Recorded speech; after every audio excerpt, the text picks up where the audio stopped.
Assalamualaikum warahmatullahi wabarakatuh. Perkenalkan, nama saya Winda Astuti dengan NIM 1123100625. Di sini dengan dosen pengampu Bu Widya Astuti, Eskom MAK. Di sini saya akan menjelaskan analisis laporan keuangan. Yang pertama ada konsep dasar, kedua definisi, ketiga tujuan, yang keempat cara hitung likuiditas, yang keempat cara hitung profitabilitas. Konsep dasar analisis keuangan. Konsep dasar analisis keuangan adalah proses untuk mengevaluasi laporan keuangan suatu perusahaan dengan tujuan untuk mengetahui kondisi keuangan, kinerja, dan tren masa depan bisnis. Analisis keuangan dilakukan dengan cara yaitu menguraikan data dalam laporan keuangan menjadi komponen-komponen tersendiri. Yang kedua, mempelajari hubungan antara komponen tersebut. Yang terakhir yaitu menggunakan teknik analisis tertentu untuk pemahaman yang tepat.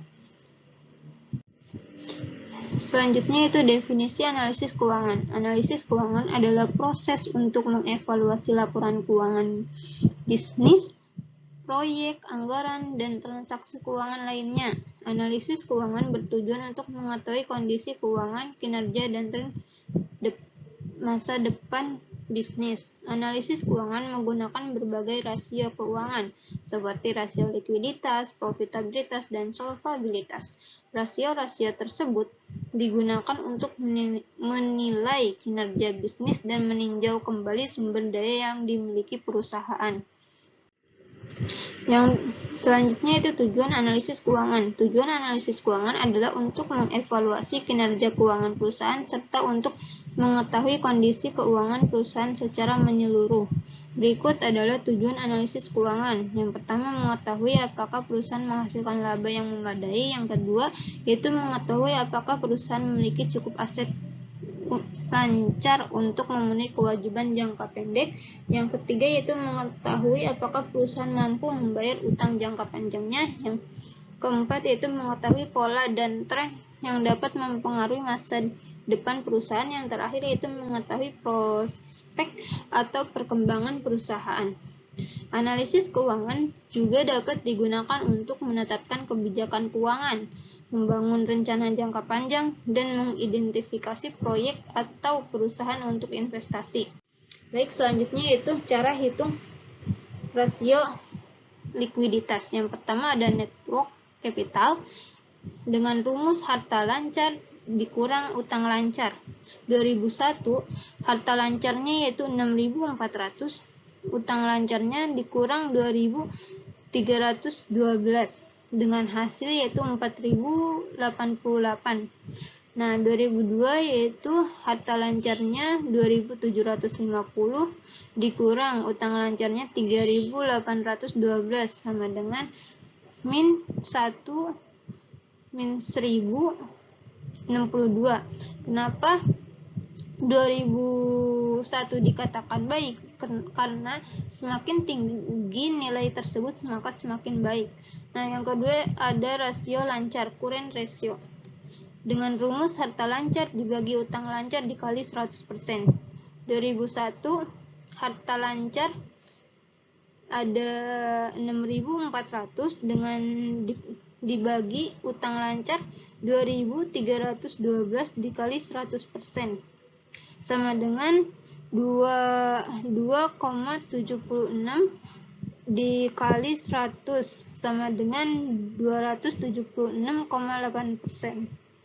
Yang ke 2002 yaitu harta lancar ada 2.750 dibagi utang lancar 3.812 dengan hasil 0,72 kali 100 dengan hasil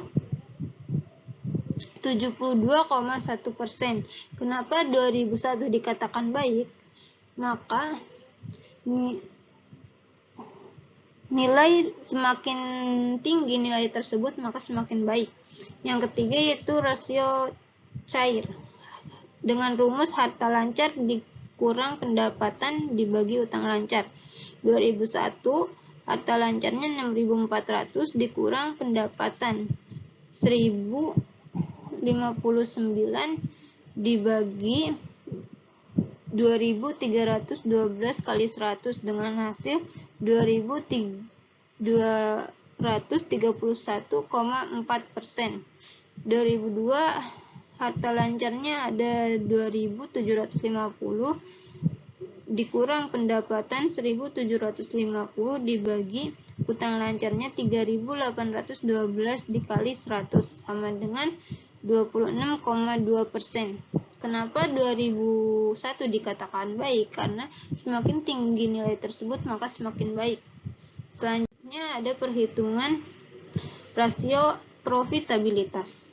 Yang pertama ada gross profit margin dengan rumus laba kotor dibagi sales dikali 100%. 2001 laba kotor ada 2.880 dibagi sales 7.250 kali 100 sama dengan 39%. 2002 laba kotor yaitu ada 4.050 dibagi sales ada 9.050 dikali 100 dengan hasil yaitu 44%. Kenapa 2002 dikatakan baik? Karena dilihat dari perbandingan perusahaan sejenis yaitu 40%.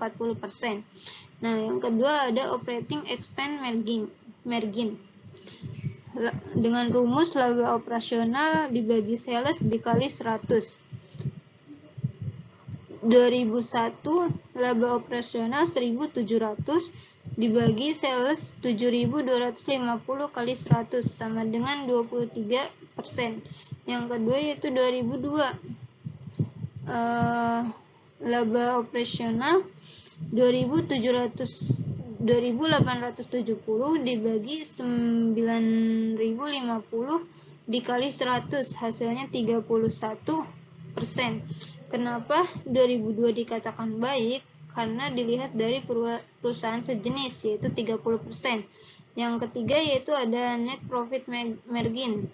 Nah, dengan rumus laba bersih dibagi sales dikali 100. 2001 laba bersih 663 dibagi salesnya itu 7.250 dikali 100 dengan hasil 9,1%.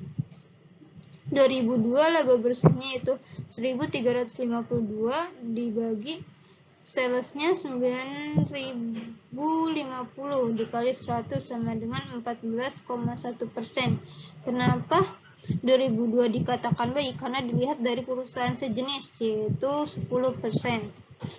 Selanjutnya yaitu kesimpulan. Kesimpulan dari konsep dasar analisis keuangan adalah bahwa proses ini bertujuan untuk mengevaluasi kondisi keuangan, kinerja, dan potensi masa depan suatu perusahaan melalui evaluasi laporan keuangan.